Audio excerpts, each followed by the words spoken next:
왜 노인에게 보이스피싱이 더 위험한가? 안녕하세요. 노인건강정보통입니다.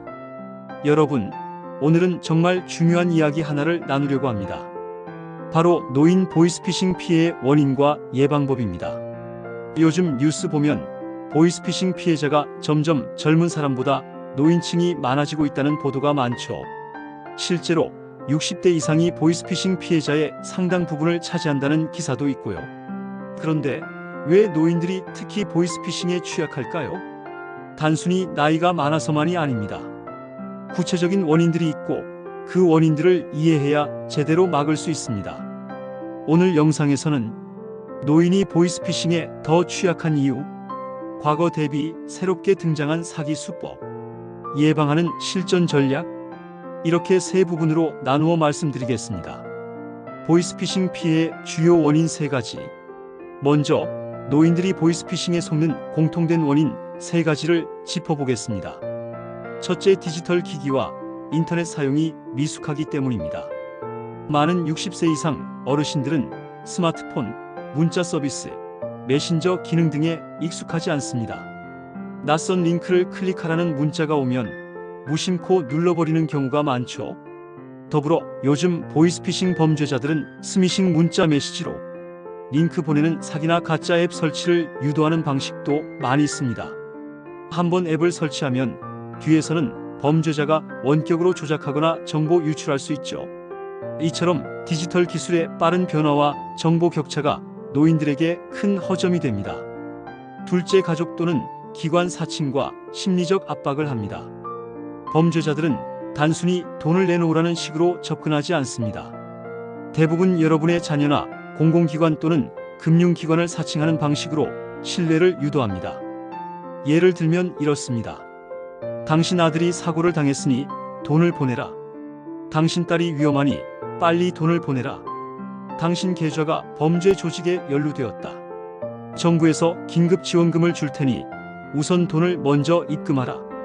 이런 이야기들을 빠르고 강한 어조로 압박하면 노인분들은 당황해서 냉정하게 생각할 여유 없이 행동하시는 경우가 많습니다. 또 최근에는 정서적인 면을 노리는 전략도 많아졌습니다. 요즘 건강하시죠? 무슨 일 없으신가요? 같이 먼저 안부를 묻고 대화를 이어가며 신뢰를 쌓은 뒤 돈 요구로 넘어가는 경우도 있다고 합니다. 셋째, 신종 사기 수법의 다양화입니다. 사기 수법도 날마다 진화하고 있습니다. 예전엔 단순히 전화로 돈을 요구하는 게 전부였지만 이제는 문자 링크, 앱 설치 유도, 소액 결제 유도, 대출 사칭, 정보 지원금 사칭 등 방식이 무궁무진하죠.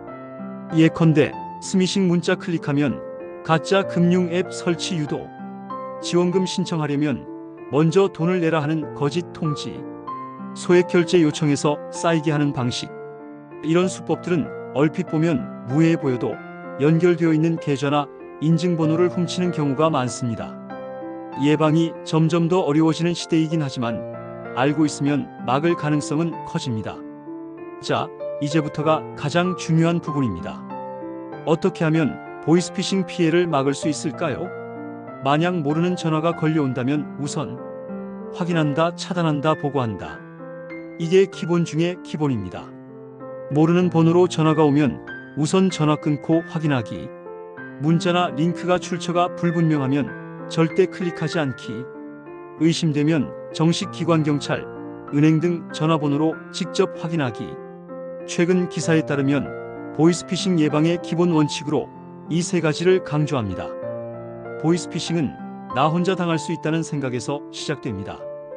그래서 가족이나 이웃과 작은 소통을 자주 갖는 게 중요해요. 이런 전화가 왔는데 어떨까? 물어보는 습관이 큰 차이를 만듭니다. 또 복지관이나 주민센터에서 보이스피싱 예방 교육을 제공하는 경우도 많습니다. 가능하면 참여하셔서 실제 사례와 대응법을 배우시는 게 좋습니다. 여러분, 기술이 범죄 도구가 되기도 하지만 방어막도 될 수 있습니다. 스팸 전화 차단 앱 설치하기, 모를 경우 가족이나 주변 도움 받아서 꼭 설치하기. 출처가 불명확한 앱은 설치하지 않기. 금융기관들도 고령자가 송금하거나 출금할 때 본인 확인 절차를 강화하려는 움직임이 있어요. 즉, 은행이나 카드사 쪽에도 미리 알리고 대비하는 게 좋습니다.